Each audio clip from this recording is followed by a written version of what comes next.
Varios estudios indican que cientos de millones de personas han pertenecido o pertenecen a alguna secta religiosa.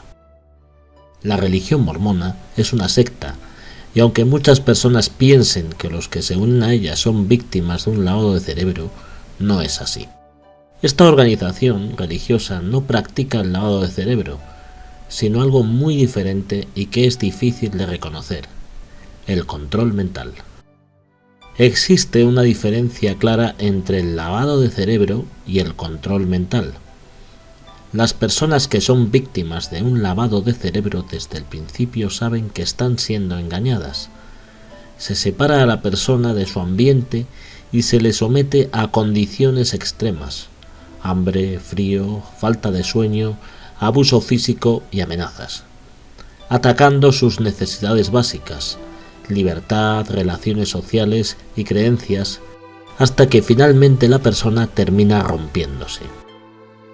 Una vez que la persona se ha dado por vencida para salvar su vida y se le ha despojado de su identidad, comienza el proceso de adoctrinamiento. Quienes someten a las personas a un lavado de cerebro van insertando nuevas costumbres, comportamientos y creencias, modificando además el ambiente que rodea al individuo, quedando totalmente dependiente del líder del grupo. El control mental es completamente diferente. Utiliza un método más sofisticado. Las personas en este caso no saben que están siendo engañadas, puesto que no hay abuso físico ni torturas. Y el control mental es aplicado por un amigo o por una figura de autoridad por la que se siente estima. Lo que es más interesante es que ellos tampoco saben que están aplicando el control mental, porque son parte del sistema. Las víctimas del control mental no se sienten amenazadas o en peligro, sino que perciben dicha manipulación como algo positivo.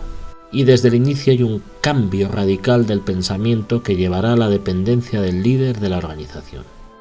Por lo tanto, los mormones no han sufrido un lavado de cerebro, sino que son víctimas de un control mental. Una estadística indica que el 65% de la población mundial es propensa a ser víctima del control mental, y no porque la gente sea estúpida, sino porque es inherente al ser humano estar sujeto a condicionamientos.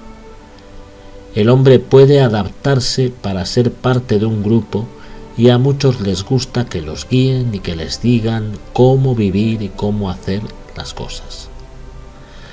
El coeficiente intelectual de las personas que se unen a estas religiones suele ser alto, y no es de maravillarse ver que personas inteligentes y exitosas se unan a estos grupos. Stephen Hassan, psicólogo y autor de varios libros sobre las sectas religiosas y el control mental, también formó parte de los Moonies, una secta religiosa mejor conocida como la Iglesia de la Unificación. Después de salir de esta secta, Steve se dedicó a investigar por qué y cómo personas como él han podido ser captados por una secta de fanáticos religiosos. Fue el primero en idear un esquema llamado BITE, B-I-T-E. 4 puntos que explican cómo se aplica el control mental por parte de grupos religiosos para que el individuo se vuelva dependiente del líder de la secta. Este es el modelo BITE. B es por Behavior Control, control del comportamiento. I es por Information Control, control de la información. T es por Thought Control, control del pensamiento. E es por Emotion Control, control de las emociones. Según Hassan, si un individuo acepta cambiar uno de estos parámetros, con el tiempo incorporará a los demás en su vida, cayendo bajo el control mental. Primer punto: el control del comportamiento. Estas organizaciones religiosas actúan en el control del comportamiento de sus miembros, diciéndoles, por ejemplo, cómo deben vestir y calzar, cómo deben cortarse el cabello, Prohíben los piercings y tatuajes, les dirán lo que tienen que comer o beber, regularán su tiempo libre y requerirán la perfección y una estricta obediencia. Con el tiempo, pedirán a los miembros que participen de ritos y ordenanzas, y los adeptos tendrán siempre a su disposición una manera de financiar a la organización. En el caso de la Iglesia mormona, la Iglesia de Jesucristo de los Santos de los Últimos Días, le dice a sus miembros cómo deben vestirse. También después de hacer ciertas ordenanzas en el templo, les dicen qué ropa interior deben usar, autorizada por la Iglesia, y no puedes hacer modificaciones en ella. Debes vestirla a ser posible las 24 horas del día, 7 días a la semana durante toda tu vida. Para las reuniones de la Iglesia los hombres deben vestir chaqueta, camisa blanca y corbata, afeitado sin barba y cabello corto. Las mujeres deben llevar falda por debajo de la rodilla, sin escotes y la manga que cubra la ropa interior no dejando exponer los hombros. Con la palabra de sabiduría regulan lo que se puede comer o beber, prohibiendo fumar, beber bebidas alcohólicas, té, café e incluso durante un tiempo se prohibían las bebidas con cafeína. A los miembros de la Iglesia se les imponen obligaciones y llamamientos que ocupan toda la semana. La Iglesia ocupa mucho de su tiempo libre con reuniones largas los domingos para el adoctrinamiento. Estudios recientes han demostrado que los mormones dedican una media de 22 horas a la semana a la Iglesia, entre reuniones y actividades como la noche de hogar, lectura de las Escrituras, familiar e individual, seminario e instituto, conferencias generales, destaca, de barrio, viajes al templo, mutuales, charlas fogoneras, reuniones de capacitación, campamentos, entre otras, manteniendo a los miembros ocupados para que no tengan tiempo de pensar ni de reflexionar. Los miembros han aceptado sin darse cuenta un trabajo a media jornada no retribuido.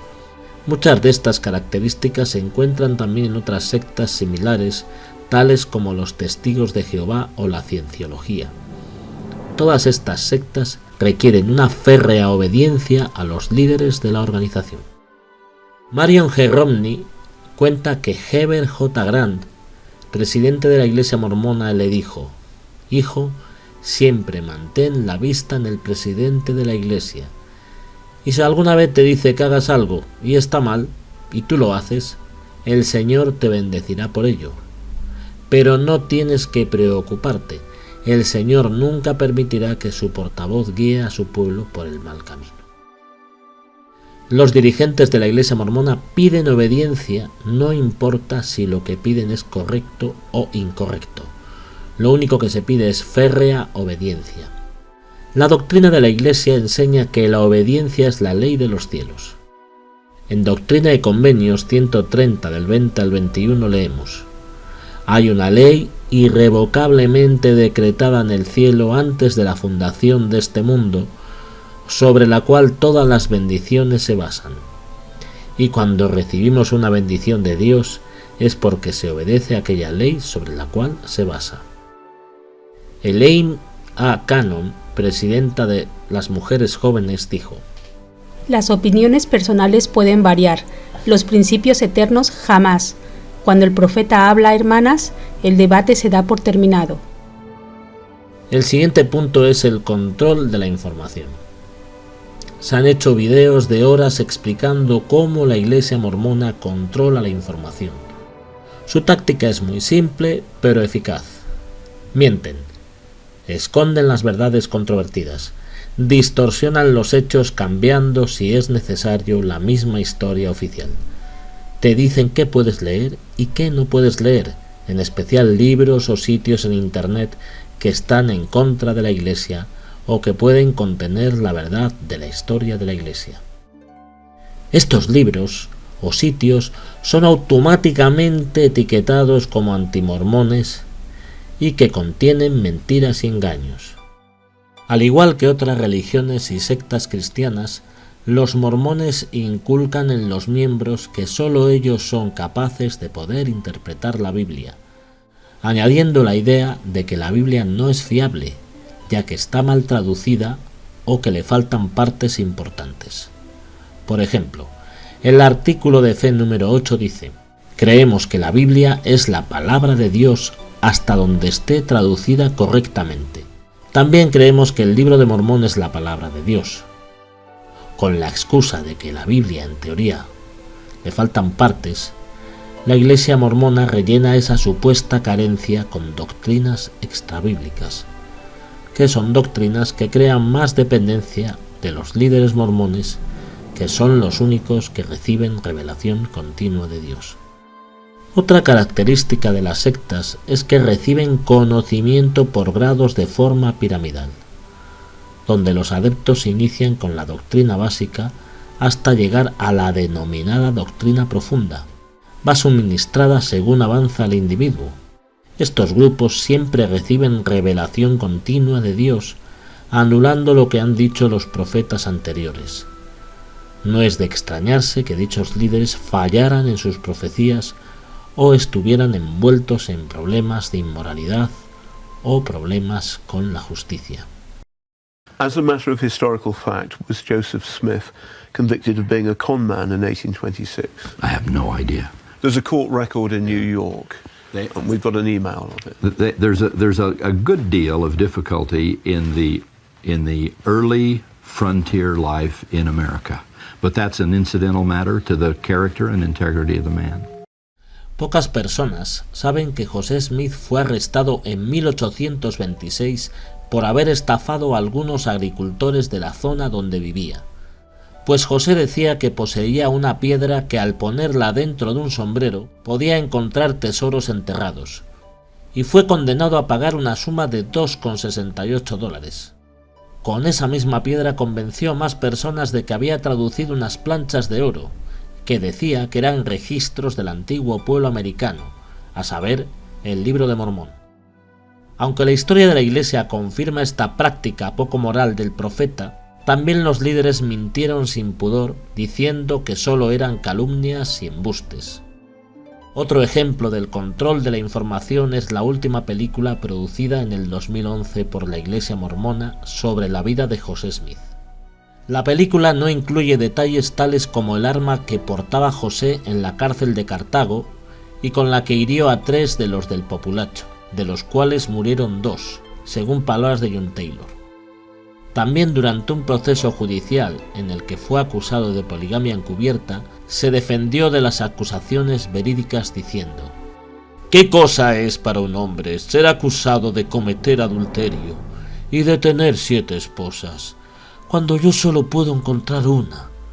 Soy el mismo hombre y tan inocente como lo era hace 14 años, y puedo probarlo a todos los mentirosos». Para muchas personas esta declaración fue como un rayo que les atravesó y pensaron: ¿por qué el profeta mentiría?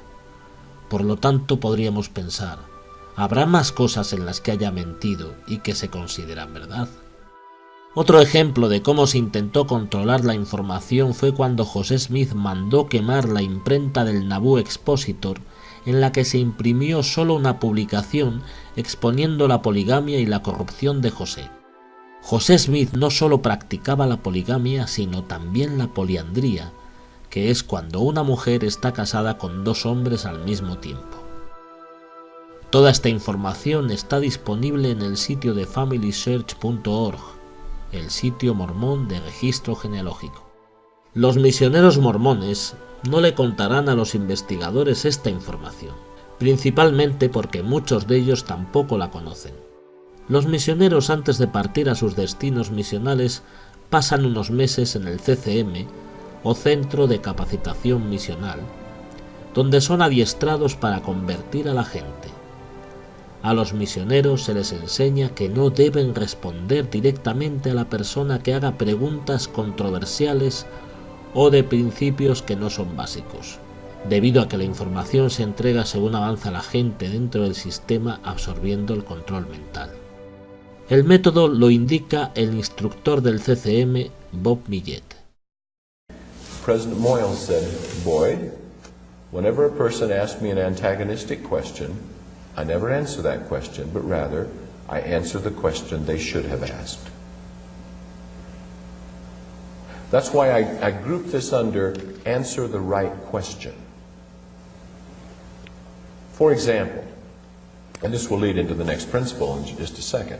For example, if a person out of the blue that I don't know from Adam walks up to me and says, "So you're a Latter-day Saint?" Tell me, you folks believe that man can become like God, huh? See, how do I respond? I mean, this is a total stranger. I don't know what he knows about the church. It may not be the smartest thing in the world to say, let me quote the Lorenzo Snow couplet for you, and then I'm going to get the teachings of the prophet, and I'm going to read to you the King Follett Discourse. That may not be our best approach. It might be a much wiser approach to say, well, that's an interesting question. It is asked frequently. But, let me begin this way. In the spring of 1820, there was a young man named Joseph Smith, Jr., who was concerned about the subject of religion and wanted to know which church to join. What did I just do? I just answered the question he should have asked. Now, what's the question he should have asked? How do I know that what you have to say is true? Or, what should I know to investigate your message properly? How shall we begin our study of Mormonism? That would have been the right question, you see. So what I'm going to do is I'm going to answer the question they should have asked. Los miembros de la Iglesia que visitan a las familias piensan que están haciendo un servicio. No obstante, esto es una forma de control básica de la comunidad. ¿Qué hacen los hermanos y hermanas ministrantes? Anteriormente maestras visitantes y maestros orientadores. Cuando ven algo que no está en armonía con los principios de la Iglesia en los hogares visitados, lo reportan al líder del sacerdocio o de la sociedad de socorro, quienes luego reportan al líder de la unidad, obispo o presidente de rama. Por ejemplo, el caso de un individuo que ha comenzado a transgredir la palabra de sabiduría u otros mandamientos del mormonismo. Una vez al mes se hace un balance de la situación de las familias para poder aplicar un control del comportamiento. Los miembros de la Iglesia creen que esta es la forma de cuidarse y enseñarse entre los miembros, pero no saben que esto no es ético y no respeta la privacidad de las personas. En organizaciones como esta todos saben todo de todos. La privacidad no existe. Recordemos que una iglesia normal no aplica el control mental, no les dice a sus miembros que investiguen a otros, dejan a sus miembros leer o estudiar lo que quieran. Aquel que controla la información, controla a la persona. Control del pensamiento. Los mormones creen que solo ellos poseen la verdad y que están en la única iglesia que lleva a la salvación. Enseñan a los miembros la denominada técnica del bloqueo del pensamiento, que sirve para inhibir el pensamiento crítico del individuo, o sea, que elimina la capacidad para pensar por sí mismo. Esto pasa cuando se confrontan con una persona que les cuestiona sus creencias. Entonces los mormones están programados para poner de escudo su testimonio y compartirlo.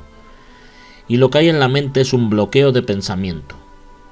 Una vez que comparten su testimonio, se posicionan en su zona de seguridad y tratan de hacer sentir a la otra persona lo que ellos sienten y hacerle cambiar de opinión.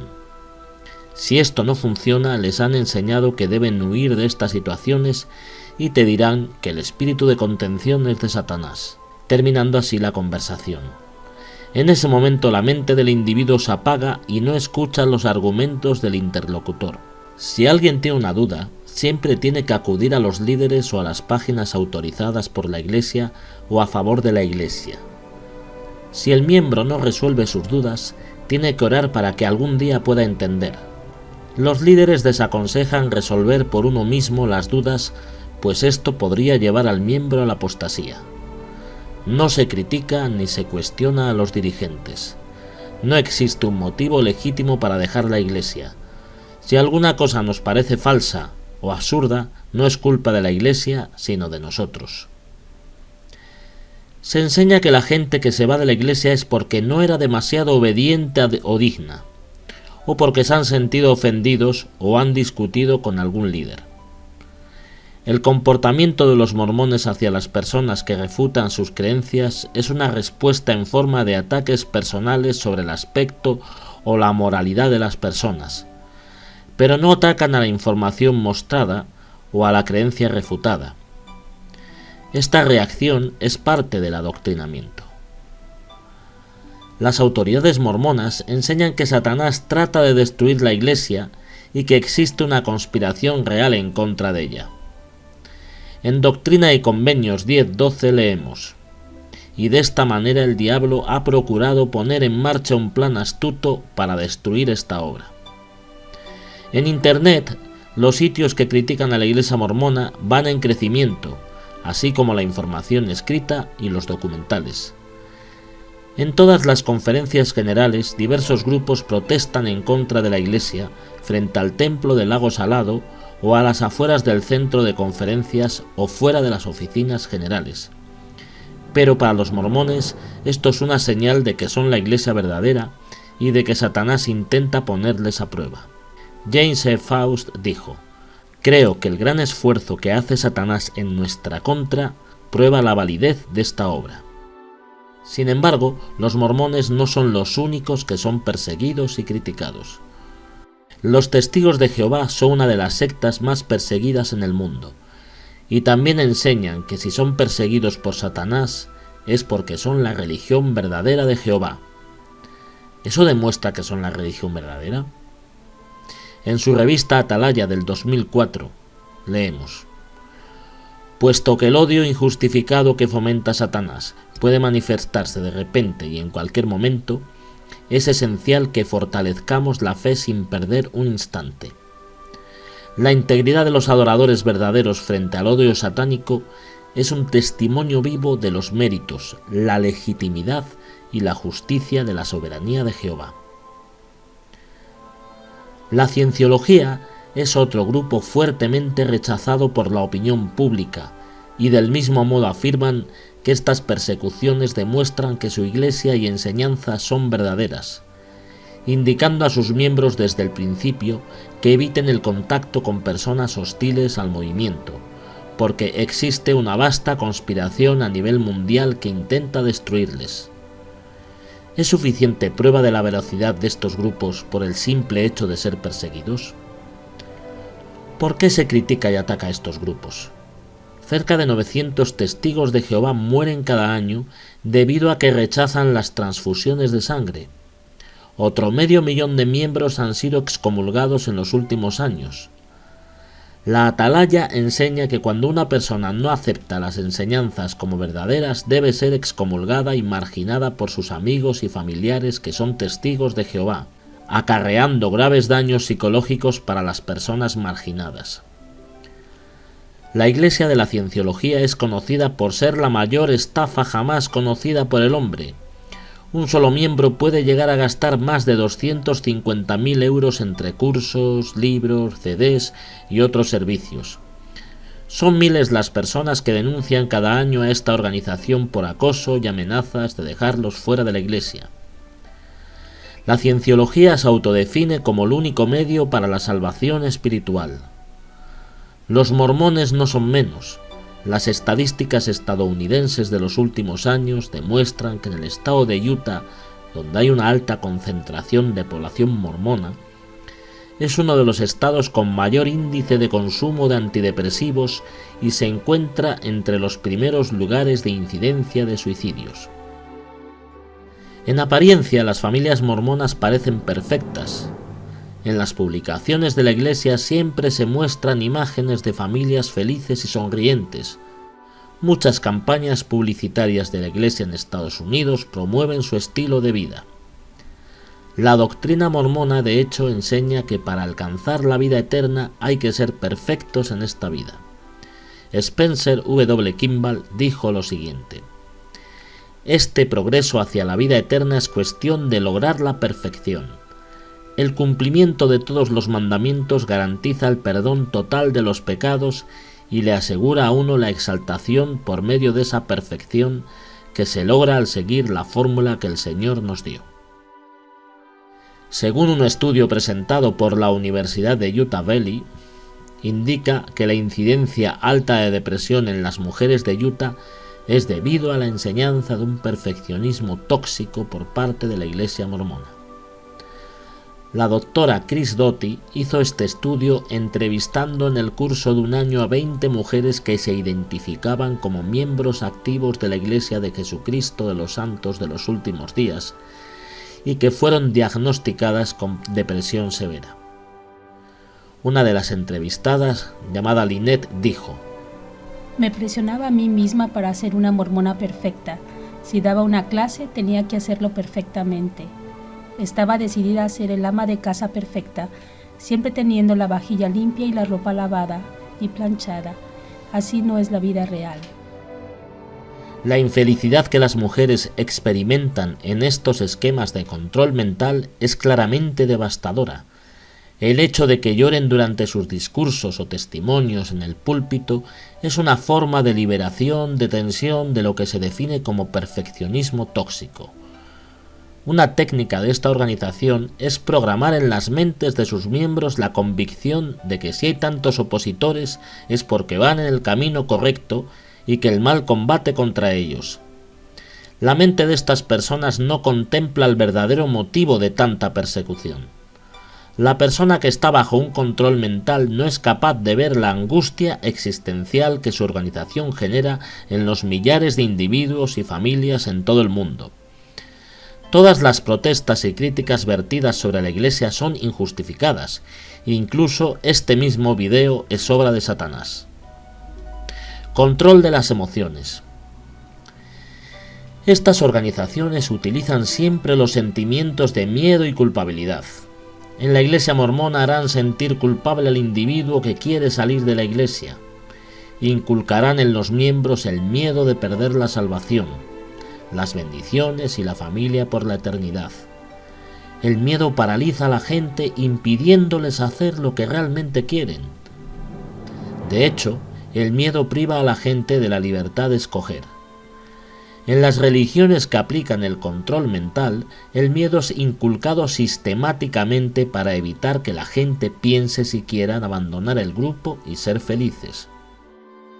El adoctrinamiento del miedo implantado en la Iglesia mormona consiste en implantar miedos irracionales en el subconsciente de la gente de forma que no hagan preguntas si quieran salirse de la Iglesia, enseñar que no hay felicidad verdadera fuera de la Iglesia y las terribles consecuencias que les esperan a los que han abandonado la fe, enseñar que se perderá la familia por la eternidad, que Dios no escuchará tus oraciones, que fracasarás si sales de la Iglesia, que pertenecerás a Satanás por la eternidad. Esta última es la peor. De hecho, en el templo mormón, en un video que se expone en las sesiones de investidura sobre la creación y caída de Adán y Eva, Satanás dice lo siguiente: You have looked over my kingdom and my greatness and glory. Now you want to take possession of the whole of it. I have a word to say concerning these people. If they do not walk up to every covenant they make at these altars in this temple this day, they will be in my power. Antes de 1990, en los templos mormones se utilizaba cierta simbología masónica asociada a castigos. Los participantes debían simular su propia muerte, como el degollamiento al cruzar de un lado a otro, a la altura del cuello, la mano en horizontal con el pulgar, tocando la garganta, y el destripamiento simulado con el corte en el vientre. Estos eran los castigos en caso de revelar los secretos del templo. Muchos santos de los últimos días sintieron que esas ceremonias eran tan raras que nunca más volvieron al templo.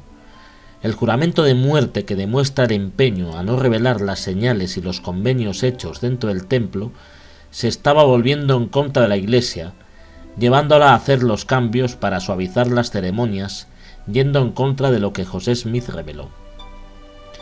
Las ordenanzas que fueron instituidas en los cielos antes de la fundación del mundo, en el sacerdocio, para la salvación de los hombres, no deben alterarse ni cambiarse. Todos tienen que salvarse de acuerdo con los mismos principios. Las similitudes entre la masonería y la Iglesia mormona son muchas. En marzo de 1942, poco después de que José Smith ingresara en la masonería, José Smith introdujo una nueva ceremonia en el templo mormón, la dotación, la cual contiene una serie de símbolos sustancialmente idénticos a los de la masonería. Los mormones creen que estos ritos son una restauración de la ordenanza bíblica antigua.